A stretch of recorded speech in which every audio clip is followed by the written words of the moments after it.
नमस्कार दोस्तों, मैं हूं सीमा बोरा। दोस्तों, आज हम आपको यूरिन इन्फेक्शन की समस्या को दूर करने वाले कुछ लाभकारी अभ्यास बताएंगे। दोस्तों, यूरिन इन्फेक्शन महिलाओं और पुरुषों में होने वाली एक आम समस्या है और यह समस्या कभी भी किसी को किसी भी उम्र में हो सकती है। दोस्तों, जो लोग टॉयलेट को बहुत देर तक रोक कर रखते हैं वो लोग यूरिन इन्फेक्शन का शिकार जल्दी होते हैं, क्योंकि पेशाब के बैक्टीरिया शरीर में जमा होकर संक्रमण पैदा करने लगते हैं, जिस कारण यूरिन करते समय जलन होना और दर्द होना, प्राइवेट पार्ट में खुजली होना और परेशानी बढ़ने पर बैठने में भी तकलीफ होने लगती है। दोस्तों, यूरिन इन्फेक्शन की समस्या को दूर करने के लिए सबसे पहले आप दिन में कम से कम 5 से 6 लीटर पानी नियमित पिएं। दोस्तों, पानी पीने से यूरिन इन्फेक्शन की समस्या दूर होती है। इसके अलावा यूरिन को रोककर ना रखें। इस समस्या को दूर करने के लिए सबसे पहला अभ्यास हम करेंगे तितली आसन। इसे करने के लिए आपने ऐसे स्टाफ पोज में ऐसे बैठ जाते हैं, कमर गर्दन आपने अपनी बिल्कुल सीधी रखते हैं। इसके बाद आपने अपने दोनों पैरों के तलवों को ऐसे आपस में मिला लेते हैं और अपने हील को ऐसे अपने पेल्विक एरिया के समीप ऐसे लगाने की कोशिश कीजिए और अपने दोनों हाथों को ऐसे इंटरलॉक करके अपने पंजों को ऐसे पकड़ लेते हैं। इस स्थिति में ध्यान रहे आपकी कमर गर्दन बिल्कुल सीधी रहे और श्वास भरते हुए अपने दोनों पैरों को ऐसे ऊपर उठाते हैं और श्वास छोड़ते हुए अपने घुटनों को जमीन पर स्पर्श कराते हैं। ऐसे ही इस बटरफ्लाई पोज को आप नियमित 2 से 5 मिनट अपनी दिनचर्या में शामिल कीजिए। यह अभ्यास हमारे कमर के निचले हिस्से के समस्त स्नायु तंत्रों को मजबूती प्रदान करता है और यह अभ्यास हमारी इम्यूनिटी पावर को भी बढ़ाने के लिए सबसे बेस्ट और इजी एक्सरसाइज है। इसके बाद आपने अपने दोनों हाथों को ऐसे अपने पैरों को ऐसे पकड़ते हुए लंबी गहरी श्वास अंदर भरते हैं और श्वास छोड़ते हुए धीरे धीरे ऐसे आगे को झुक जाते हैं और अपने सिर को, अपनी ठोड़ी को ऐसे जमीन पर लगाने का प्रयत्न करते हैं और अपने दोनों घुटनों को ऐसे जमीन पर स्पर्श कराने की कोशिश करते हैं।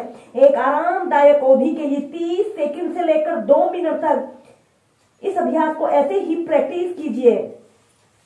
फिर ऐसे प्राइमरी स्टेज में आ जाते हैं। ऐसे ही इसे 4 से 5 बार अप डाउन कीजिए। इसके बाद हम नेक्स्ट अभ्यास करेंगे जानु शीर्षासना। इसे करने के लिए आपने अपने दोनों पैरों को ऐसे अपनी फ्लेक्सिबिलिटी और स्ट्रेंथ के अनुसार ऐसे फैला लेते हैं और अपने राइट पैर को ऐसे उठाकर लेफ्ट थाइज के पास ऐसे रख लेते हैं और श्वास अंदर भरते हुए अपने दोनों हाथों को ऐसे ऊपर उठाते हैं और श्वास छोड़ते हुए ऐसे आगे को झुक जाते हैं और अपने सिर को ऐसे अपने घुटने पर लगाने का प्रयत्न करते हैं। 30 सेकंड ऐसे ही होल्ड करके रखते हैं। फिर ऐसे प्राइमरी स्टेज में आ जाते हैं। ऐसे ही इस अभ्यास को दूसरी साइड से प्रैक्टिस करेंगे।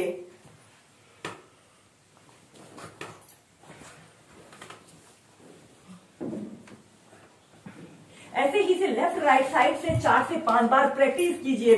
इसके बाद हम नेक्स्ट अभ्यास करेंगे भू नमन आसन। इसे करने के लिए भी आपने अपने दोनों पैरों को ऐसे अपनी फ्लेक्सिबिलिटी और स्ट्रेंथ के अनुसार पूरा फैला लेते हैं और अपने दोनों हाथों को ऐसे पीछे से ऐसे इंटरलॉक कर लेते हैं। लंबी गहरी श्वास अंदर भरते हैं और श्वास छोड़ते हुए ऐसे आगे को झुक जाते हैं। अपनी ठोड़ी को ऐसे जमीन पर स्पर्श कराते हैं और एक आरामदायक अवधि के लिए 30 सेकंड से लेकर 2 मिनट तक ऐसे ही भू नमन आसन की पोजीशन पर रहे। Normal breathing. दोस्तों, अगर आप इस अभ्यास को ऐसे प्रैक्टिस नहीं कर पा रहे हैं तो इस अभ्यास को आप अपने दोनों हाथों को ऐसे अपने घुटनों के पास ऐसे रख लेते हैं या फिर अपने पैर के अंगूठों को भी आप पकड़ सकते हैं और फिर जितना आप आगे को झुक सकते हैं उतना ही जाने की कोशिश कीजिए। स्टार्टिंग में आप इतना ही प्रैक्टिस कर पा रहे हैं तो इतना ही प्रैक्टिस कीजिए। फिर धीरे धीरे ऐसे आगे को झुकते हुए अपनी ठोड़ी को ऐसे जमीन पर स्पर्श कराते हैं।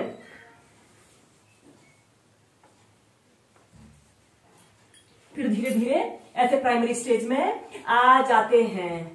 अब हम नेक्स्ट अभ्यास करेंगे। इसे करने के लिए आपने सबसे पहले ऐसे कागासना की पोजीशन पर ऐसे बैठ जाते हैं और अपने दोनों हाथों को ऐसे अपने पैर के तलवों के नीचे से ऐसे रख लेते हैं और श्वास अंदर भरते हुए ऐसे अपने शरीर को पीछे की तरफ स्ट्रेच करते हैं। कुछ देर ऐसे ही होल्ड करके रखते हैं और एक्सहेल करते हुए अपने सिर को ऐसे अपने घुटनों पर घुटनों के बीच में लगाने का प्रयत्न करते हैं। इनहेल करते हुए ऐसे बैठना है। ऐसे ही इस अभ्यास को आप अप डाउन करते हुए 8 से 10 बार प्रैक्टिस कीजिए।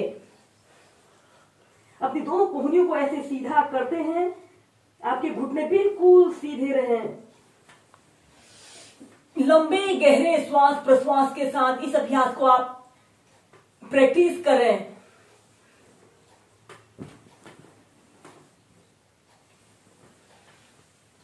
फिर धीरे धीरे ऐसे प्राइमरी स्टेज में आ जाते हैं।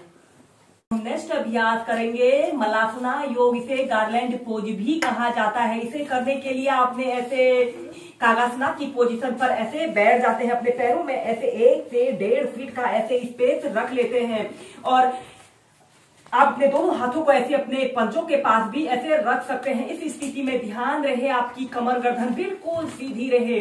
दोस्तों, यह गार्लैंड पोज एक ऐसा अभ्यास है जिसे करने से हमारे डाइजेशन से जुड़े सभी विकार दूर होते हैं और इस अभ्यास को करने से यूरिनरी ट्रैक इन्फेक्शन की समस्या से निजात पाया जा सकता है। इसके बाद आप अपने दोनों हाथों को ऐसे अपने घुटनों के पास ऐसे रखते हुए ऐसे प्रणाम मुद्रा बना लेते हैं। दोस्तों, इस मलासना योग को आप 5 से 10 मिनट नियमित अपनी दिनचर्या में शामिल कीजिए। इस अभ्यास को सभी वर्ग के व्यक्ति बहुत ही आसानी से प्रैक्टिस कर सकते हैं।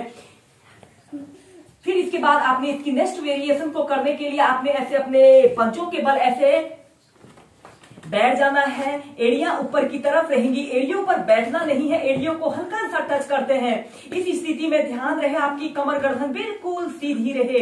दोस्तों, यह गार्लैंड पोज को करने से हमारे कमर के निचले हिस्से के समस्त स्नायु तंत्र मजबूत बनते हैं।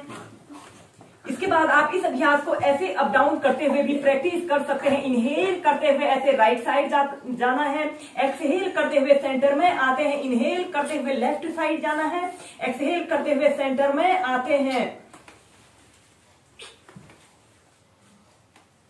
दोस्तों, अगर आपका शरीर भारी है और तो आप इस अभ्यास को ऐसे अपने हील को जमीन पर रखकर ऐसे ही इस अभ्यास को आप प्रैक्टिस कर सकते हैं।